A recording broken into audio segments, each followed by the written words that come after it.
Hello everyone, welcome or welcome back to my YouTube channel.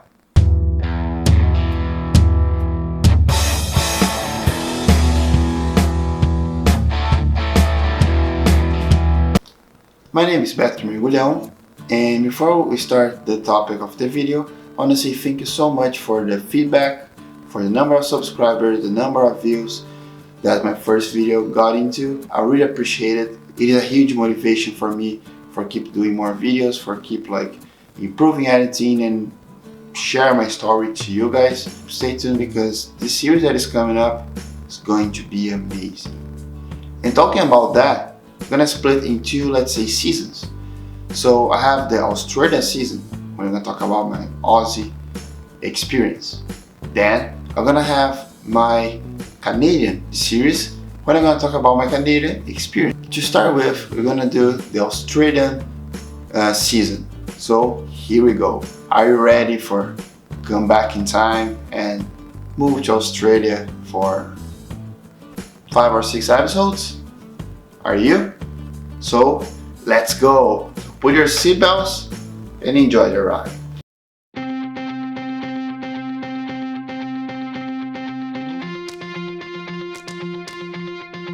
In this first episode of my Australian season, I'm going to talk about idea, planning, and beginning of the journey. So the idea started in 2014 to 2016. So in 2014, I graduated as an advertiser in Brazil. In the following year, 2015, Brazil had a recession, so I wasn't able to find a job.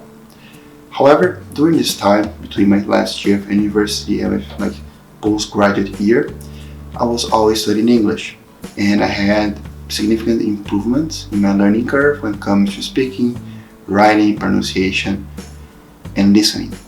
And my parents offered me this opportunity of studying abroad.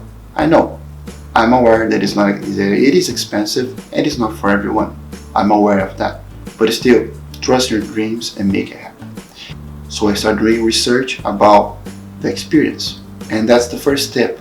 I'm going to give many tips along the series. So always research, because internet has many information that can help you and make you you understand more where you're going and if you're gonna fit there or not. So I had 3 countries in mind when I was researching about it. I had Australia, I had Canada, but I decided not to go Canada because I used to think it was similar to American culture. The student visa wasn't going to allow me to work and study. And I had New Zealand.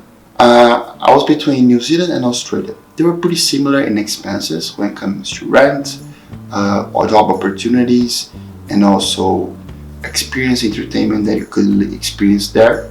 But Australia had a better infrastructure, and a friend of mine recommended the city of Melbourne because it had a good English school there. It was a pretty multicultural city, and I decided to take a shot in that city. With the city in mind, I did research for which agency should I do all the paperwork and all the requirements to do this international experience. So I had around 5 to 6 agencies, and I decided to go with one in my city because it would be easier to keep in touch with them, to ask them questions, and also to keep the documents and all the process and all the paperwork required. Sign a contract with them. My parents and I had a deal. I wasn't going to work in this period, which was 3 or 4 months. However, I was going to do everything by myself. So I started to do everything, like the intentional letter to send to the Australian government why they should accept me. Also, I did going to São Paulo to do medical exams and all looking for people to do translation for my diplomas and my education certificates. And after 3 or 4 months, roughly, I got my visa approved. And I was very excited because, it's a hard work you have to do. And then I bought my flight ticket to go to Australia, and I was going to start my journey.